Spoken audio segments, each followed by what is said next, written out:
Hi guys, मेरे YouTube channel पर आपका हार्दिक स्वागत है।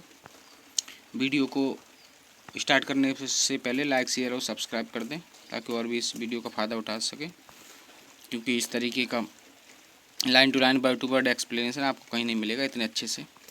तो देखो, पिछली वीडियो में हमने यहाँ देख लिया था, तो थोड़ा देखो एक्स्ट्रा भी समझ लेते हैं। देखो, मैं कैसे चैप्टर्स को इंटर रिलेट करता हूँ और इसी तरीके से आपको भी करना चाहिए। जब नीट में एग्ज़ाम में ज़्यादा ट्विस्ट करके क्वेश्चन बनाया जाएगा तो देखो ऐसे बनेगा। एक हार्मोन वाला चैप्टर है, ह्यूमन फिजियोलॉजी में पढ़ते हैं, तो देखो वहाँ पर एक फिगर दिखाया गया है, उसमें ईस्ट्रोजन के प्रभाव से क्या होता है, यूट्रस का टिश्यू ग्रोथ एंड डिफरेंशिएशन होता है। तो भाई मैंने लिख दिया कि ये जो काम जो होता नहीं है रियल में, ये किस हार्मोन के प्रभाव से होता है, ईस्ट्रोजन के प्रभाव से। जो कह रहा है कि अटैचमेंट के बाद uterine cell divide rapidly and covers the blastocyst, ये ईस्ट्रोजन के इफेक्ट से होता है। तो अगर दो चैप्टर को मिला के क्वेश्चन बनाया गया तो ऐसे बन सकता है। तो भाई मैंने लिखा ईस्ट्रोजन के प्रभाव से होता है, अकॉर्डिंग किसके, हार्मोन वाले चैप्टर की फिगर से। तो यहाँ से ये हो गया। और एक ये ध्यान रखना कि ध्यान से ट्रोफोब्लास्ट एम्ब्रियो में नहीं बदलता है। तो सिंपल सी बात है, एम्ब्रियो में कौन बदलता है, इनर सेल मास। आप सब कह रहे हैं एनसीईआरटी बेसिक कि ये कह नहीं रही, inner cell mass get differentiated as the embryo. और देखो फिगर समझ लेते हैं। फिगर में ये दिखाया गया, फिगर 3.11 पहले दिखाया गया ट्रांसपोर्ट ऑफ ओवम, फिर fertilisation and passes of growing embryo through fallopian tube. वैसे देखो इसमें कोई तो ABCD डाल दिए हैं, लेकिन यहाँ कोई ABCD डाला नहीं है, लेकिन मैंने खुद ही थ्योरी के बिहाफ पर खुद समझ लिया है। देखो ये ए जो है ओवम है, सिंपली ओवम अभी तक, क्योंकि अभी तक जब स्पर्म इसके साथ आया नहीं, फर्टिलाइजेशन हुआ नहीं है। और दूसरे वाले में, ये बी वाले में दिखाया जा रहा है फर्टिलाइजेशन, ये मैंने कल भी समझाया था। इसको थोड़ा थ्योरी में थोड़ा अलग तरीके से बोला गया है, लेकिन उसका ही मतलब फर्टिलाइजेशन ही है।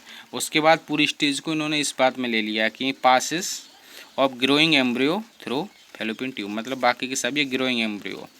जैसे यहाँ पर एक सेल से यहाँ जाइगोट बन जाएगा, जब फर्टिलाइजेशन हो जाएगा तो 2 सेल बनी, 2 सेल से 4 सेल, 4 सेल से 8 सेल। तो देखो यहाँ बहुत ज़्यादा इंपॉर्टेंट बात, मुझे लगता है कि लगभग कोई टीचर नहीं बताता ये बात।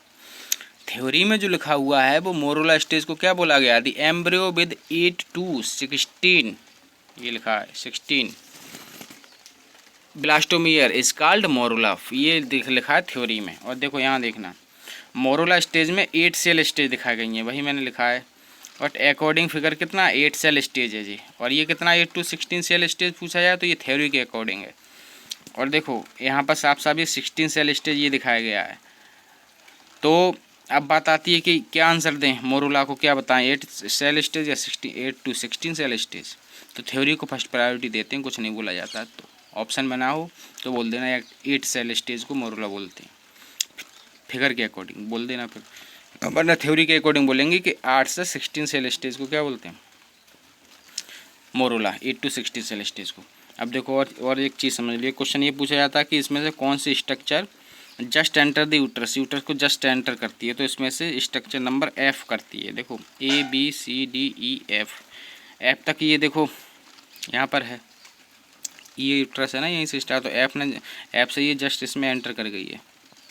तो E जो है जस्ट फैलोपियन ट्यूब तक है, और इसके बाद एकदम से F ही तो स्टेज की है।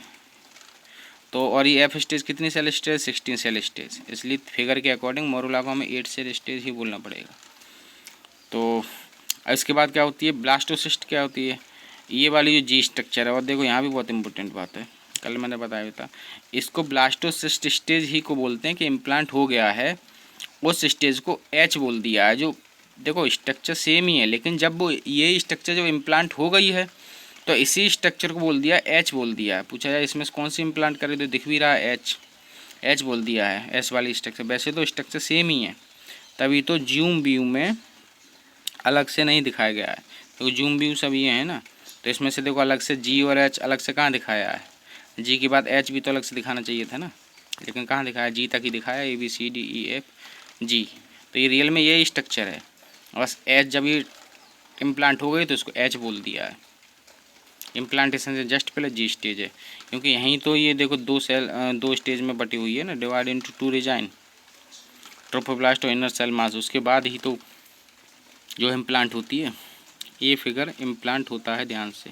अब वैसे इसमें पूछा जाए तो इम्प्लांट कौन होता है, G हो रहा है। H से जब इम्प्लांट हो गया तब है, इम्प्लांट होने तो जा रहा G है ना, तो ये क्वेश्चन पूछा भी गया है, एलन वगैरह वालों ने कई बार पूछा है, टेस्ट सीरीज देता था जब प्रिपरेशन करता था। तो कहीं ऐप वाली स्ट्रक्चर को मत बता देना।